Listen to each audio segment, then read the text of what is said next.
Good evening. Passport, check. Entire family, check. Incendiary, stroppy tweet, check, check, check. The Trump state visit is officially underway, officially all going to plan. There were tours of Clarence House and Buckingham Palace, tributes paid at Westminster Abbey. Tonight was the state banquet, where the Queen spoke movingly of our two countries' shared history. Britain and the United States worked with other allies to build an assembly of international institutions to ensure that the horrors of conflict would never be repeated. While the world has changed, we are forever mindful of the original purpose of these structures, nations working together to safeguard a hard-won peace. Of course, it is not only our security which unites us, but our strong cultural links and shared heritage.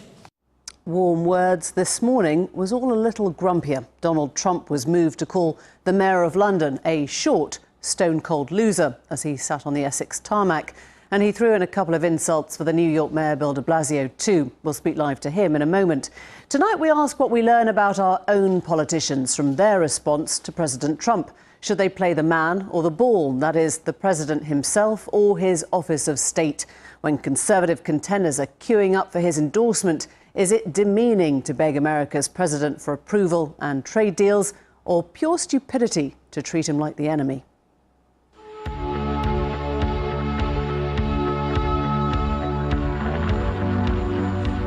It started, as these things often do, with the full glamour of Stansted Airport. And before he'd even left the plane, a row was brewing, as they often do, over the tone of his tweets. He'd called London's mayor a stone-cold loser, a response to Sadiq Khan's own earlier message of welcome. And while he was at it, he fired off a broadside at the New York mayor, Bill de Blasio. De Blasio, it seems, was delighted. As the president flew in, a welcome message imprinted on the lawn. So far then, so normal. He was swept from the dizzy heights of Stansted to central London by helicopter.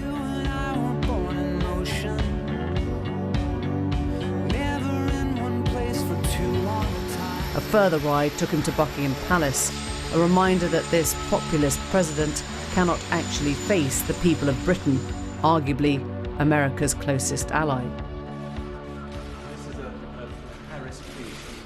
With the Queen, he got the full state visit treatment, and they talked tartan.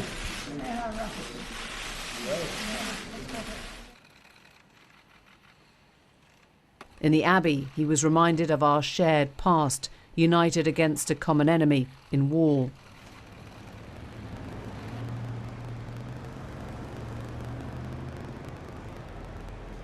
But the real politics of this trip begins tomorrow.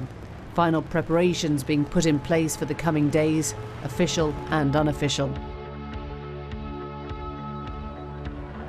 He will not have the chance to address Parliament, that privilege denied him by the Speaker John Bercow. And there'll be no one-on-one with Theresa May. Instead, a host of others will be present when they speak. It's unclear who took that decision, but it will probably hold little regret for either. It was a relationship that never appeared an easy one. It's the coming days that will show us most clearly where our politicians and leadership contenders position themselves in response to this most extraordinary of democratically elected leaders. Privately, many admit to respecting him little. Publicly, they will say what they can to get him on side. I'd be thanking him for all that the United States does to help Britain. Sajid Javid, thanks very much. Except the leader of the opposition, who continued the war of words on Twitter and confirmed he'd be speaking at tomorrow's protests. As countless previous visits have shown, our relationship with America is vital. Trade deals and security, intelligence sharing and global alliances. I can't expect you to be honest. But how much should we believe what the president actually promises? His words, as we know, are light, his ambitions often unachieved. Is it demeaning to believe him when he promises Britain the world, as long as we follow his plan of attack? Or would it be even crazier to ignore him? We'll be speaking to the New York Mayor, Bill de Blasio, in just a moment. First, though, we're joined in the studio by the Conservative MP, Sir John Redwood, a former key aide to Margaret Thatcher, Lord Faulkner, former Lord Chancellor under Tony Blair, and from Washington, D.C., by Liz Harrington, national spokeswoman for the Republican National Committee. Let me start with you, Liz Harrington. Do you really believe, then, that a trade deal is on the cards, a quick trade deal between the US and the UK, if, as President Trump says, it cuts its ties with Europe? Yes, absolutely. I think that's the goal, has always been to have a strong trade partnership once the UK does follow through on its Brexit vote, which the British people voted for. York Mayor Bill de Blasio in just a moment. First, though, we're joined in the studio by the Conservative MP, Sir John Redwood, a former key aide to Margaret Thatcher, Lord Faulkner, former Lord Chancellor under Tony Blair, and from Washington, D.C., by Liz Harrington, national spokeswoman for the Republican National Committee. Let me start with you, Liz Harrington. Do you really believe, then, that a trade deal is on the cards, a quick trade deal between the US and the UK, if, as President Trump says, it cuts its ties with Europe? Yes, absolutely. I think that's the goal, has always been to have a strong trade partnership once the UK does follow through on its Brexit vote, which the British people voted for back into 2016. And so, of course, that's the goal, but I think we're going to have to wait until the successor of Theresa May gets in power. Do you accept, Lord Faulkner, that it is crazy to ignore somebody so powerful who can deliver so much? It's crazy to ignore the United States of America. They are one of our closest allies. But you have to stand up to the political contempt with which President Trump treats our politicians. He's been rude about our Prime Minister. He's been rude about the Mayor of London. He's been rude about the way that we've done Brexit. And we're just supposed to treat this person who breaks all the diplomatic norms as if he should be treated in the way that somebody would be treated under normal circumstances. No, that is not the way to treat a friend. A friend should be told he can't behave like that. Does rudeness matter? Well, it's not great, but it's a characteristic of this president. I think we're right to honour the office of the President of the United States of America. There is much we have in common. The alliance is very important. The shared interest in defence and intelligence is crucial to both countries. And we have a very strong trading relationship already, despite EU tariffs being imposed on the United States under World Trade Organization rules. But I think it would be possible to improve on that with a World Trade deal, with a joint deal under World Trade rules that went further, and that would be in our mutual interest. I'm going to ask you to throw that back to you, John Redwood. First of all, endangering ill will, and there's something dangerous about the game he's playing now. And well, indeed, about the game that your colleagues, many Conservative PM hopefuls, are playing in trying to woo him. Well, we know that the Mayor of New York would like to be the Democrat candidate and is trying to score points off the president because he wishes to oppose him in the forthcoming presidential election. But he was wrong to ignore your very fair point that the bad exchanges began with our mayor in London being very disobliging about the president and about his visit. And the president responded. And we all know that Donald Trump is a master of the tweet, and he does undiplomatic tweets, and that is part of his style. This is less about Donald Trump. But we are interested in the visit of the most powerful man in the Western world, the leader of the Western world. And of course, there will be times when the United Kingdom has tough messages to give to our leading ally and friend. But there will be many times when there are lots of good messages, and now is a time for a good message because we are commemorating a great collaboration. Look at the position of your Conservative colleagues. Jeremy Hunt can't decide whether he's coming or going, whether to sort of embrace him or leave him. Sajid Javid was saying he ignores all the Muslim ban. You know, he said this yesterday, and he just wants to thank him. You've got people who are positively sycophantic in his presence. He's not going to deliver a trade deal to people he thinks are sycophants.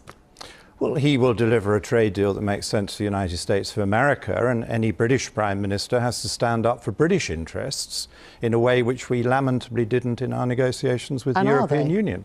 No.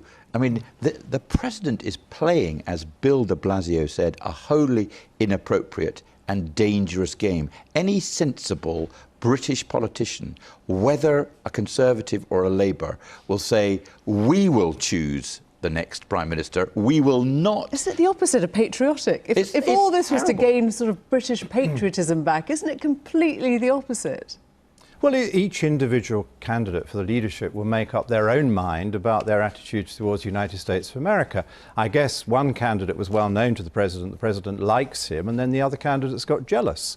But that won't be determining... That's pathetic, isn't it? That's that won't be determining party. how I vote for them. I will want to know... Prime Minister? No, of course I don't want a craven Prime Minister, and I will be, with other colleagues, choosing in due course from this galaxy of talent which is suddenly come forward. And will you ensure that you don't vote for the most craven? But I will not be judging them on what they've said about President Trump primarily. I will be judging them on how do they get us out of the European Union as quickly as possible without the withdrawal agreement, which has been decisively rejected by the British voters, and then go on to be a good independent democracy, allying with the United States of America and many other countries where it is in our mutual interest. But our Prime Minister has to stand up for our interests. Let me bring in Liz Harrington. I wonder whether you're completely bemused by the conversation that you're hearing this side. Liz Harrington, you've got a president who can't even drive up the Mall to Buckingham Palace without protests, has to take helicopters everywhere because he's not liked at all here, and we're trying to work out whether he's even serious in the words he uses to talk about trade. What I would say is rude and inappropriate and divisive is when the President of the United States is on his way to join with our great ally, United Kingdom, to commemorate the 75th anniversary of defeating fascism and defeating Nazism and saving the world order for freedom and democracy, to be accused and smeared by the mayor of London of being a fascist with no evidence. So that is what is rude and divisive. And what you haven't shown in your coverage tonight is the president's really strong message and solidarity with the Queen of England, with expressing our shared values of sovereignty and freedom and liberty. And there is such a warm, strong relationship that is going to be even stronger going forward. Why then did he begin this whole trip in the Oval Office by talking about the right candidates to be Prime Minister of a country that he does not belong to? He didn't endorse anyone. He said, I like Boris Johnson, but if he gets it, that would be great. But you know who did interject into your politics was none other than Barack Obama, who threatened you and said you would be at the back of the queue. He's just done exactly the same thing. He's literally done the same thing. No, he has not. Completely different. Britain has already voted democratically, I would add, to leave the European Union. He is saying he supports Great Britain, the people of Great Britain. Liz, I'm just going to bring in Lord Faulkner. He's expressed a view about Boris Johnson. He said Farage should be involved in the negotiations, and when he landed on the tarmac, the first thing he spoke to the British Foreign Secretary about was Sadiq Khan. Why is he involving himself to such an extent in the politics of another country? Why is the mayor smearing the President of the United States as a He's the President of the United States of America. Why is he saying these things about our politics? Why is he not, like almost every other President of the United States of America, stepped back from UK politics? And you should understand that Barack Obama said if we left the European Union, we'd be at the back of the queue for a deal. That's a completely different thing. But it was a deliberate and malicious intervention. Favouring a particular we want a good deal politician. Once you follow through on Brexit, which is what your people wanted. And it helped the Leave campaign, I'm pleased to say. So if you don't like Obama, you think it's pretty outrageous, and if you don't like Trump, you think that's pretty outrageous. That was a referendum campaign when the British public were going to make a very important decision. So you're criticising President Obama for that.